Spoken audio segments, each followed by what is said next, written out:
ওই জামানার একজন জালেম বাদশা আজীব এক স্বপন দেখে ভুলে গেছে।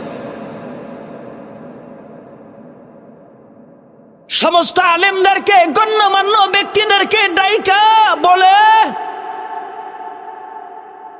আমি এক আজীব স্বপন দেখেছি, ভুলে গেছি। আমার ভুলে যাওয়া স্বপ্নের কথা তোমাদের বলা লাগবে। আমার ভুলে যাওয়া স্বপ্নের কথার ব্যাখ্যাও তোমাদের দেওয়া লাগবে। একজন আর একজনের দিকে তাকায় আর বলেন, স্বপ্ন দেখছেন তিনি? বলবো আমরা কেমনে? আমরা কি গায়েব জানিনি? ও বাদশাহ, আপনার স্বপ্নের কথা তো বলতে পারবো না। বলেন না স্বপন, ব্যাখ্যা দেওয়ার চেষ্টা করি। না, আমার ভুলে যাওয়া স্বপ্নের কথাও তোমাদের বলা লাগবে, ব্যাখ্যাও তোমাদের দেওয়া লাগবে।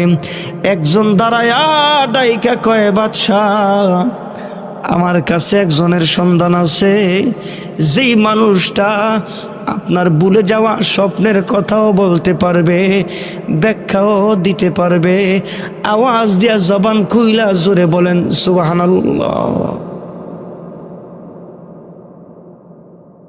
কোথায় তিনি? কোথায়? বলে আপনার জেলখানায়, আপনার জিন্দানখানায় বন্দি। এই নিয়ে আসো তাড়াতাড়ি। বাদশাহ বললে উকালতনামা লাগে না। বাদশাহ বললে উকিল লাগে না, জজ লাগে না, ব্যারিস্টার লাগে না।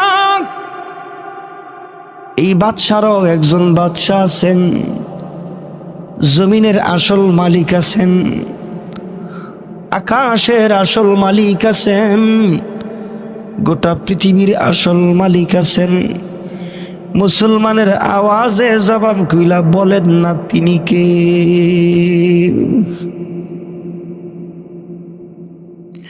যিনি জমিনটার 1 মিনিট কাঁপাইলে সব ধ্বংস হয়ে যায়।